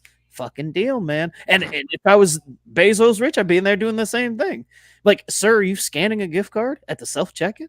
Fuck I am. Aren't you worth $1 billion? Absolutely. How do you think I stay worth $1 billion? Guys. Give me my gift card. I spent $100. Let's go. Guys, I'm a man. I'm 40. well done, Mook. I love that we have Bezos shopping himself. Like Bezos is going out to the local grocery store and shopping himself. Like he doesn't pay somebody. No. The rich stay rich by not doing shit like that. You've got Bezos going to Aldi's and handing somebody a quarter to get their cart from them so that he can go. Shit, I got Bezos. I got Bezos putting in a fake quarter to game the system. Like, is that a wooden nickel you put in that, bitch? It worked. And you want to know why I got Bezos doing that? Because again, I'm projecting myself onto Bezos. Like, this is why I'll never be worth $1 billion, because I will still be doing broke N-word shit. You're putting a wooden nickel in the Aldi's cart when you get the quarter back. Like, you goddamn right. I want my wooden nickel back. So the next time I come here, I can use that same wooden nickel. I don't have to get a new wooden nickel. Everlasting wooden nickels for the Aldi's cards, baby. oh man. Imagine if I forget it. Like, people would be like, oh, you just left it, just whatever. I'm like, no, we got to go back. I left my wooden nickel in that cart. You don't understand. You know how hard it was to procure that wooden nickel. He'd spend 10 cents in gas just to get it. Absolutely. Driver, turn around. We're going back. Can you please stop saying wooden nickel? This is the record for wooden nickel uses in a single episode. We'll end the show with this because Tank has a sip, chug, drain, pour for us, and this will end the show before we get into these beers that we were drinking. So, as a team owner, strictly as a team owner, ignore everything else, not their social media platforms, whatever. As a team owner, Musk, Bezos, Zuckerberg, sip, chug, drain, pour. Mookie, you screwed us all by going first last time, so go first this time, and all right, be all over yourself. I think it's actually pretty easy. I would sip Bezos because I think he's the right level of like he wants to win, but he's not going to get in there and medal. I would chug Zuck because I think he's a little nuts, but would maybe be hands off and then just like not pay for things for the franchise, kind of like the A's do. And then Musk would. You can't trust that guy. He decided to walk in one day and fire their entire coaching staff halfway through the season just because, like, chaos engineering, whatever. Like, can't have that at all. All right, Scott, sip, chug, drain, pour. As team owners, Musk, Bezos, Zuck. I am sipping Bezos because of all the conversation we had, and I just think that he's got all this shit together.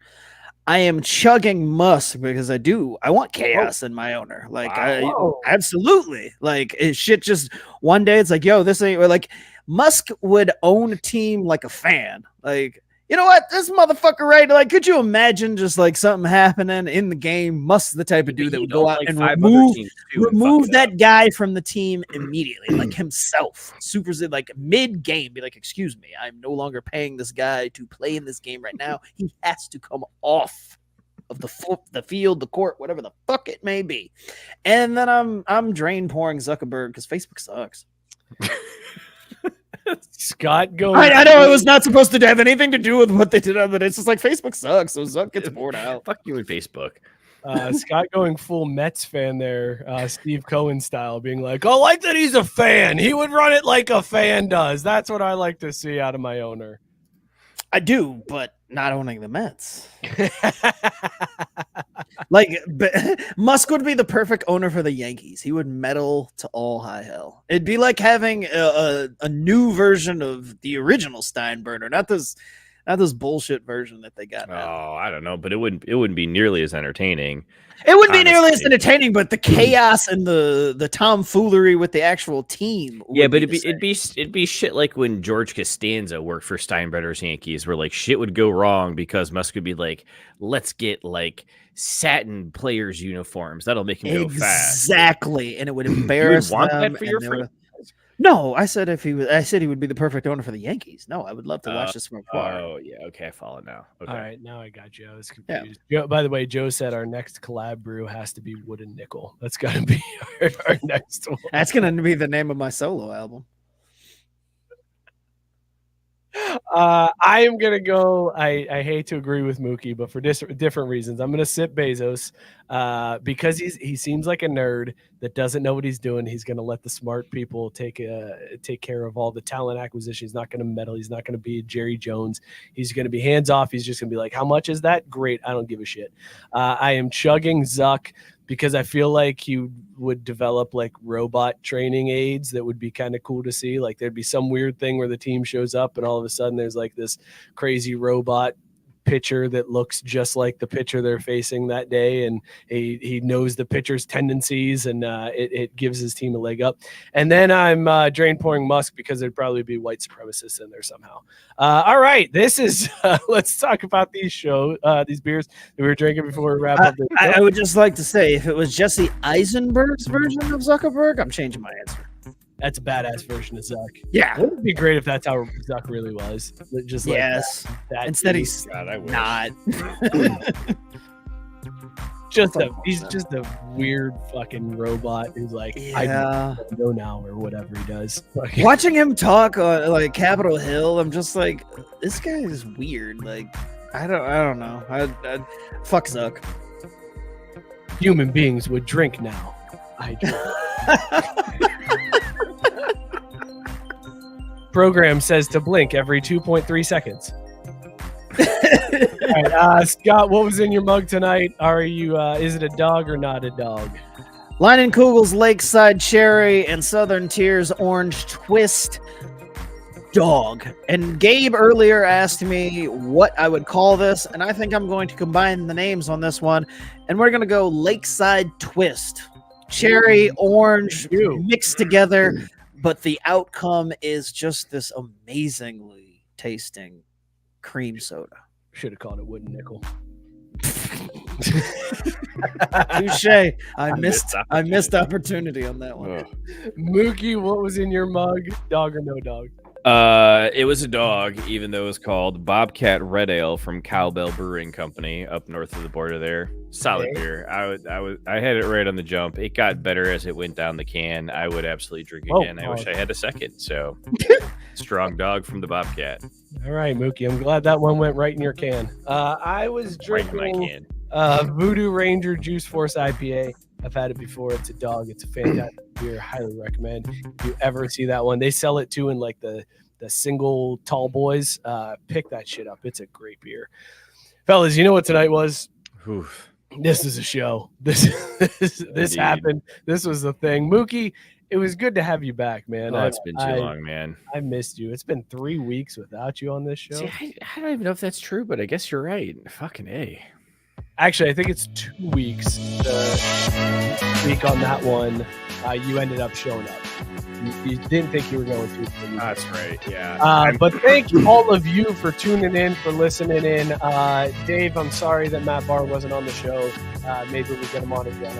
I apologize, and I'm sorry to all of Matt Barr's fans that love seeing him on this show. We'll try to get him back on. Thank you all, though, for tuning in. If you liked what you saw, hit that subscribe button. Throw up a like, help us out, help spread the word too. Grab this link, share it with your friends, somebody that you know that loves Lou Holtz impressions or crazy Nic Cage as John Madden takes. Share it with them, tell them to check out the episode, tell them to subscribe. Let's grow this bitch as best as we can. Be sure to follow the show at Crafty Sports, TikTok, we're on Instagram, we're on Musk's Twitter. You can join the Facebook group. It's basically the comment section come to life. If you fill in between shows, you go check that out. It's really the only reason to have Facebook anymore. Got a Belly Up Sports, bellyupsports.com. Tons of great content there. Belly Up Sports Media Network. Go hit all of those podcasts up, sub, rate, and review. We will see you all next week. Cheers, everybody.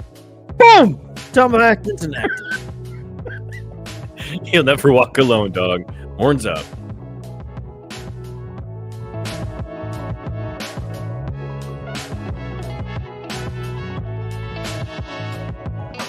I don't know much about your show or what's going on